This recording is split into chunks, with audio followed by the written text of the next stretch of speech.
E aí, galerinha massa, beleza? Professor Augusto aqui hoje para falar com vocês sobre Roma.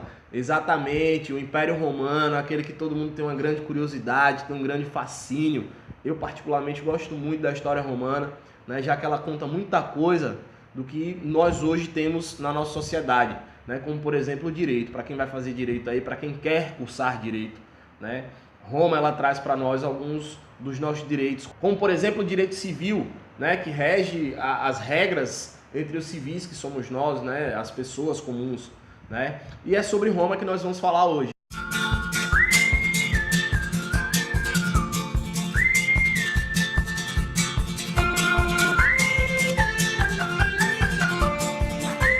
A monarquia, por exemplo, ela vai ser influenciada principalmente pelos povos que habitavam a Península Itálica naquele momento da formação de Roma, como por exemplo os sabinos, os latinos, né, o qual nós acabamos herdando a língua, né, um pouco da língua, que no caso foi o latim, que era a língua oficial do Império Romano, e também dos etruscos, né, que foi o último povo a conseguir dominar a região e unificar a região da Península Itálica, né, para que Roma conseguisse ter a formação que ela teve em seu início. Primeiramente, a gente conhece a formação de Roma, né, dentro da sua monarquia, onde a formação tribal vai prevalecer, onde o rei, por exemplo, ele vai acabar exercendo um poder militar, jurídico e religioso, né, onde ele vai estar ali dominando todas as tribos e todas as tribos vão estar, né, à disposição desse rei. Além disso, a economia ela era basicamente agrária, nós não vamos ter aquela economia que nós vamos verificar basicamente ao longo de todo o Império Romano, que vai ser a economia expansionista, tá? A sociedade era muito bem dividida, né? Nós vamos ter uma sociedade baseada entre aqueles bem-nascidos e aqueles que servem os bem-nascidos. No caso, os patrícios eram os bem-nascidos. Nós vamos ter os plebeus e os clientes. Os clientes geralmente eram plebeus livres, né, que acabavam indo trabalhar nas terras dos romanos, né, dos patrícios, e acabavam lá tendo um pouco dos seus direitos, né, de algum pouco de terra e tudo mais. Além disso, nós vamos ter também os escravos, né, os escravos que nesse momento aí da monarquia eles ainda vão ser muito poucos, né, eram de conquistas romanas ali da localidade mesmo, não era ainda aquela máquina escravista romana, ok? O Senado, né, nessa época aí já vai estar figurando também como uma instituição muito forte, muito poderosa. O último rei dessa era romana da monarquia, né, Tarquínio o Soberbo, ele acaba sofrendo uma insurreição patrícia que não estava muito contente lá com o reinado dele e acaba sendo proclamada a República Romana, tá? Já na República Romana, ou seja, a coisa pública dos romanos, né, a qual nós tiramos alguns princípios para a nossa atual república, né, a nossa coisa pública, que hoje em dia mais parece coisa privada do que pública. Mas deixemos para lá, vamos voltar para a história. Na República Romana, a gente vai ter aí a vigoração absoluta do poder do Senado, né, como aquele que vai administrar a questão do legislativo da República Romana, a questão do administrativo, né, e do financeiro. Ou seja, Roma vai estar totalmente dominada pelo poder que o Senado vai exercer sobre aquela sociedade. E o Senado, ele era auxiliado na sua administração pelos chamados magistrados, que formavam uma espécie de oligarquia patrícia, né? Já que eram os patrícios os únicos que tinham condições, né, de exercer esses cargos, porque não eram remunerados apesar de serem cargos eletivos, tá?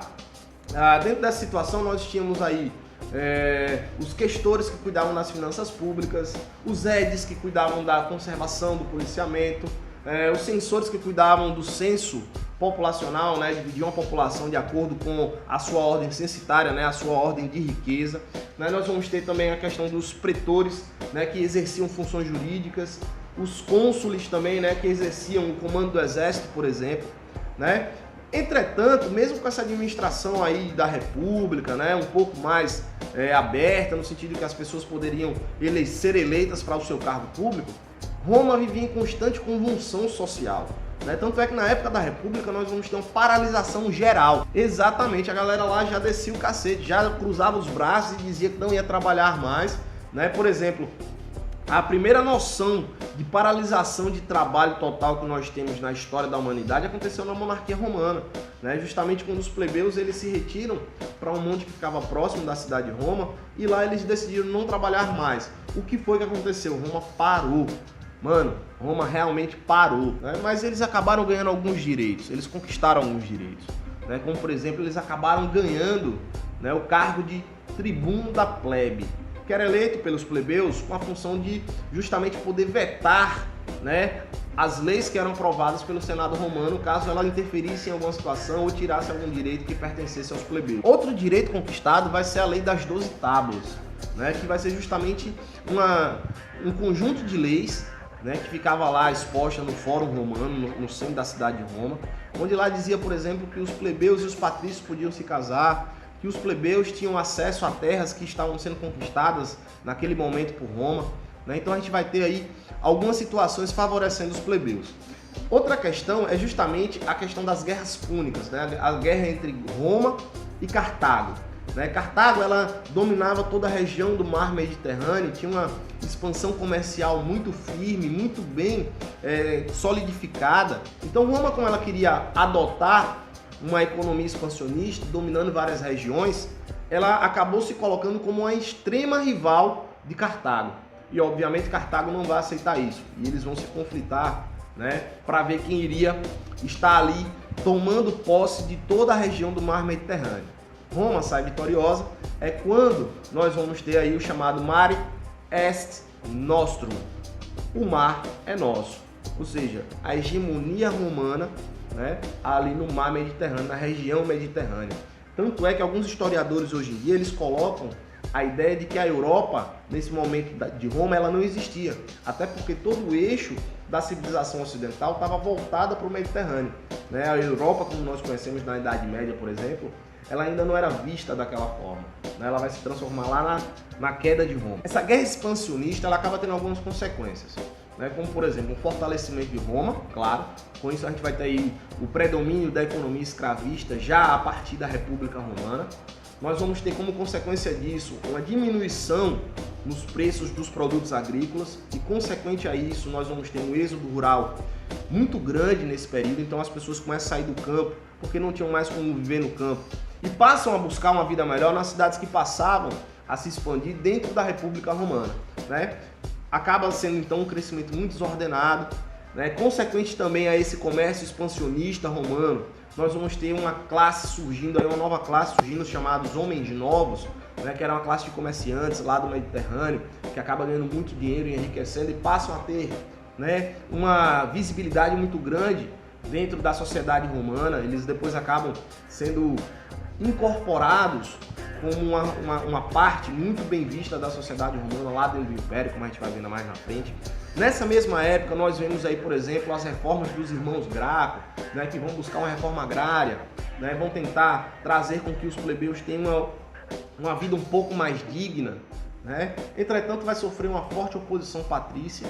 Né? Obviamente, a oligarquia não queria trazer para dentro daquela sociedade coisas que não fossem do seu ponto de vista favorável a ela, né? Então a gente vai ter uma oposição, o que acaba levando a uma crise muito profunda em Roma, né? As reformas elas não vão surtir efeito e Roma cai em crise de novo. Tanto é que vai ser necessário a convocação dos chamados ditadores, né? Os ditadores eles eram generais do exército romano que eram convocados justamente com a função de apaziguar, né, a situação daquela sociedade. Então é justamente aí que nós vamos ter o quê? A formação dos chamados triunviratos, tá? Nós vamos ter dois. E é através desses triunviratos que nós vamos ter aí uma reviravolta, né, dentro do contexto da sociedade romana. O primeiro triunvirato, né, ele vai ser marcado, como eu disse, pelo poder dos ditadores, né? E nós vamos ter nesse triunvirato, ou seja, um trio, né, de ditadores que vão ser eles: Júlio César, Pompeu e Crasso. Né? Nós vamos ter aí Júlio César saindo vitorioso dos confrontos que vão ser gerados, né, pela disputa de poder entre esses ditadores, né, onde ele vai acabar se autocoroando como ditador unitário. Entretanto, quando ele começa a proclamar algumas repúblicas, né, onde ele passa a tentar subjugar o Senado, né, por exemplo, onde ele queria tomar o poder total para si, nós vemos o quê? Nós vemos justamente aí nessa época o assassinato dele. Né, ele é assassinado em pleno Senado romano. O segundo triunvirato, ele é dominado, né? O segundo triunvirato, ele é formado justamente pelos ditadores Marco Antônio, Otávio e Lépido. Quem sai vitorioso de novo na disputa, porque a gente vai ter aí novamente disputas de poder. Né? Obviamente, generais do exército romano que viviam ali entrando em choque por poder político e militar, né? Porque quem comandava o exército, obviamente, comandaria a república. Então a gente vê aí de novo o confronto entre esses ditadores. E quem sai vitorioso? Otávio, que vai ser proclamado pelo Senado como príncipe, ou seja, o primeiro cidadão romano, como imperator ou imperator, né? Que vai ser o supremo, aquele que vai estar acima de todos. Né? E depois disso ele vai acabar se auto-intitulando, ele vai acabar se dando o título, né, de Augustus, o divino.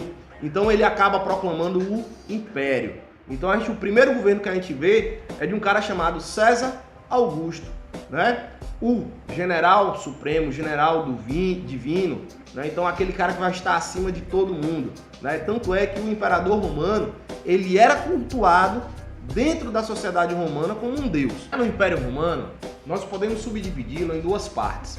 O Alto Império Romano, que vai ser o momento onde o Império vai estar em ascensão, onde a gente vai ter as principais reformas, a atuação dos principais imperadores romanos. E o Baixo Império, onde nós vamos ver justamente a crise do Império Romano e o seu final. Nesse primeiro momento, que é o Alto Império Romano, nós vamos ver aí algumas características, como por exemplo, a concentração do poder romano. Obviamente, né, em contrapartida, uma diminuição do poder do Senado. Nós vamos ter também aí a formação de uma burocracia, que é uma nova classe social, que é a mistura entre os patrícios e os homens novos. Lembrem-se, os homens novos eram aqueles comerciantes ricos que fizeram muito dinheiro com o comércio do mar Mediterrâneo, tá? Então eles vão acabar se misturando com os patrícios e a partir disso aí a gente vê o surgimento de uma nova classe social, tá? Nessa mesma época aí do Império, a gente vai ter uma outra característica, que é a questão das tensões sociais. Elas vão ser muito frequentes, as crises sociais, as crises econômicas vão estar sempre ligadas ao momento de expansão, né, que o Império Romano estava passando naquele momento. Então, nesse momento, a gente tem, por exemplo, a aplicação da chamada política do pão e circo.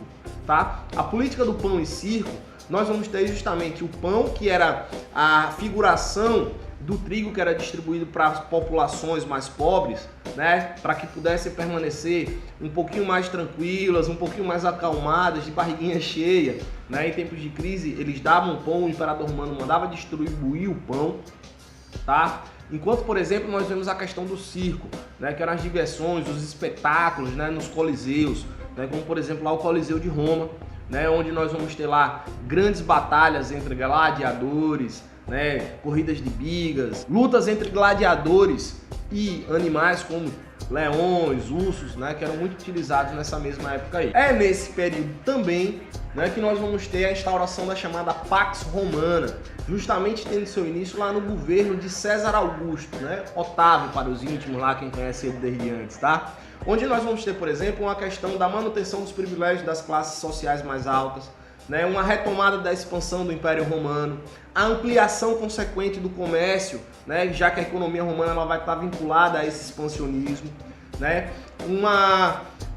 um investimento muito grande, né, na construções de aquedutos, né, de prédios públicos, né, um incentivo, o patrocínio à cultura, às artes. Nós vamos ter também o governo de Tibério, né, marcado por uma extrema imoralidade, corrupção, perseguições, conspirações, né, e é justamente no governo de Tibério que nós temos um fato muito interessante, que é justamente nesse governo que nós vamos ter a crucificação, né, do mito Jesus Cristo, né, o salvador da religião cristã. Dentro do Império Romano nós vamos ter também alguns outros imperadores que vão ser muito interessantes, como é o caso, por exemplo, de Calígula, né? Era um sanguinário, um déspota, entretanto ele vai ser um incentivador da cultura, meio extravagante, mas vai ser, tá? Outro cara que a gente vai ter aí também é um cara chamado Nero, né, o famoso imperador que tocou fogo em Roma, né? E ainda colocou a culpa nos cristãos. E é justamente no governo dele que nós vamos ter insanas perseguições aos cristãos, tá? Então a gente vai ter aí diversas crises sociais, perseguições sociais, religiosas. Mesmo com todas essas perseguições, a gente ainda acaba tendo uma continuidade na Pax Romana, tá? Principalmente na dinastia dos Antoninos, onde a gente vai ter a superação de vários conflitos sociais. O fim da Pax Romana ela vai se dar justamente no governo do imperador Marco Aurélio, que era conhecido como o imperador filósofo, né? Um cara que investiu muito no conhecimento, investiu muito nas artes também da sua da sua época, ok? Outro período que não podemos deixar de falar é o Baixo Império, tá? É o período onde nós vamos ver as sucessivas crises do Império Romano, principalmente ligadas ao esgotamento expansionista, né?